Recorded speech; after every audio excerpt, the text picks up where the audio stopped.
Olá, eu sou Tamara Silva, estudante de Engenharia de Produção pela FEAMIG, e nesse vídeo de hoje eu vou estar falando brevemente sobre curvas de agregação e recurso da disciplina de Planejamento e Orçamento de Obras.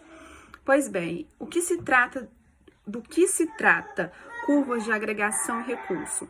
Todo projeto, digamos, para ser bem sucedido, para chegar no final conforme foi planejado, todo projeto bem sucedido, ele se dá através de meios que foram aplicados, através de gerenciamentos de projetos que foram aplicados para que tenha sucesso posteriormente.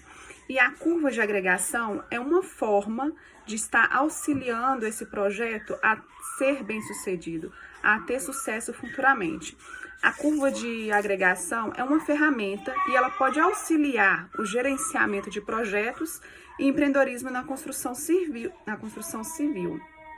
As curvas de planejamento são muito úteis tanto para o construtor quanto para o cliente, que vai ter uma noção do desenvolvimento do projeto, do custo, e o construtor vai ter uma noção também do desenvolvimento do trabalho e da receita, de maneira assim que ele consiga controlar e acompanhar cada passo do projeto. As curvas de agregação, elas são basicamente divididas em duas, cumulativas e não acumulativas.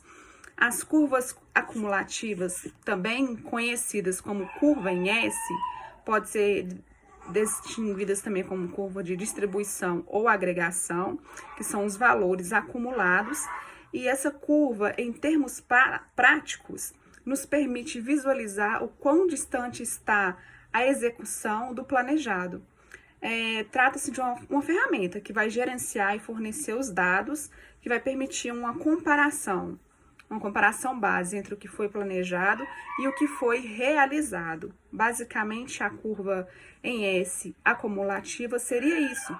E ela nos agrega algumas características, ela nos traz algumas vantagens, como, por exemplo, a definição total dos recursos necessários para a conclusão da obra, o atendimento de demandas previstas, acompanhamento de gastos de mão de obra, a realização corretivas em caso de atraso ou gastos excessivos. Então, a curva em S, a curva cumulativa, ela vai conseguir nos mostrar isso para a gente conseguir correlacionar e corrigir caso haja atrasos, caso haja gastos excessivos. Já a curva de agregação não acumulativas, que não são acumuladas, fala sobre o avanço físico, são valores discretos e possibilita o controle, tem uma mobilização de recursos, porém ela não tem um formato definido, porque o formato dela não é definido porque ela não tem estabelecido ali um consumo. A curva dela vai depender de acordo com aquilo que foi consumido, de acordo com aquilo que foi gasto. Por isso que chama curva não acumulada, não cumulativa, né?